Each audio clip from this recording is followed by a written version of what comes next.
So magandang araw Kabola. Sa video nito pag-uusapan po natin yung pong naganap po na resulta.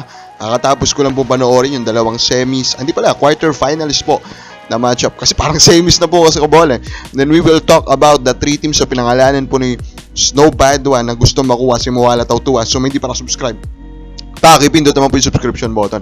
Let's start po with the series po ng Converge sa Rain o Shine Kabola. Diba? It was a very fun series Kabola.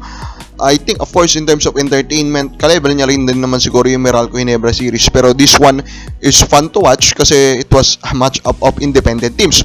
Pero kung napanood niyo po yung series Kabola, of course madaming learning dyan. Na manalo po ang Rain or Shine at obviously that is due to their advantage of experience po sa playoffs Kabola. Ano po?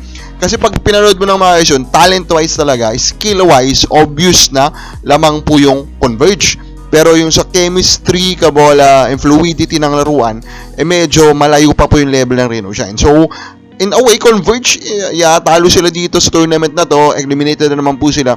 Pero malamang, this is a good learning experience po sa kanila, battling po Rain or Shine, and expect them to be actually a much better team dito po sa papaliting ng Philippine Cup. For Rain or Shine, of course, the focus is really on Adrian Nocum Kabola. He has this two beautiful game 2, game 3. They won both Kabola, and he was their best player Kabola. Amazing improvement.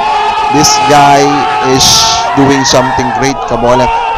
Currently, I think he has a very very bright future ahead of him. Tama si Coach Yang Kabola siguro that he badly needs to improve po yung kanyang 3-point shot Kabola.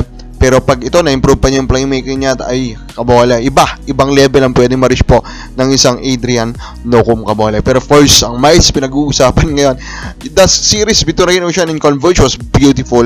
Pero ito kasing series ng Meralco at Ginebra right now, na panalo po ng Ginebra Kabola is really really intriguing Kabola, diba? And that is due to that foul called by that Calvo referee Kabola na successful po actually na na-challenge na Meralco Balls. Even though nanalo po ang Ginebra, actually the discussion right now is about that Kabola. And of course, hindi mo masisisi ang mga fans ng PBA knowing na Ginebra nga po yung involved, knowing na Ginebra nga po yung nakapag-take advantage po ng call. Kasi kahit pa successful yung challenge ng Meralco, unfortunately, nag-react na po si Coach Nenad Kabola at siya po yung na-eject. Ang question po ng ilan ng mga fans, bakit hindi pinabalik po si Coach Nenad? Unfortunately, Kabola, technically speaking, legally din siguro, pwede mo sabihin, yes, nag-react lang po siya dun sa call, pero still kasi yung kanyang technical foul is more predominant dun sa kanya pong action. I mean, hindi naman niya kailangan kasing mag-act ng ganun after po natawag po yung technical po na yun na mali. Yung foul na yun na mali Kabola. So, because of that, deserve niya rin talaga rin yung technical. Unfortunately, nakatake advantage dun ng Ginebra Kabola. Nag-iba talaga yung flow ng game because of that Kabola. Pero overall naman, deserve naman makapasok sa semis pa rin ng Ginebra. Even with those calls. Although, sasabihin siguro ng mga fans ng Meralco Balls, pag i-combine mo ulit yung, yung overall na tawagan sa entire series, pwede silang sabihin, deserving pa rin po ang Meralco Balls. Pero overall, sa nakita ko po in those 3 games, I think Ginebra was the better team. It was close, Kabola, it was close. Pero unfortunately, the injury na gumagaling pa lang kasi talaga si injury si Mitchell Kabola. Talagang malaking dagok. I think single digit lang po yung score niya in this game 3.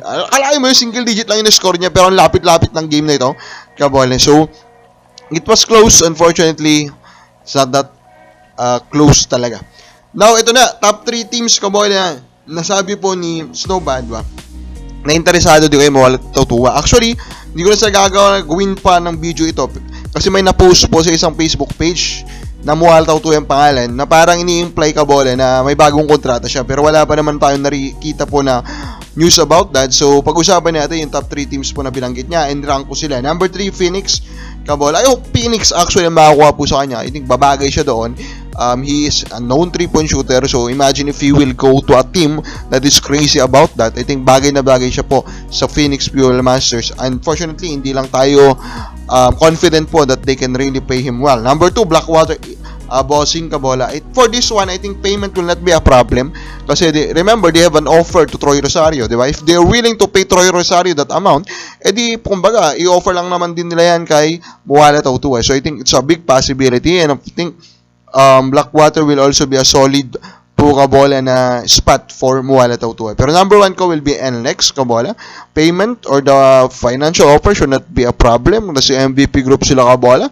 And out of the 3 teams, I think they are of the most or the clearest need po for a starting center kabola. Kaya naman number 1 natin si NLEX. Kabaka boys, palagay mo, sino kayo makakuha kay Muala Tautuay? Comment lang po sa baba.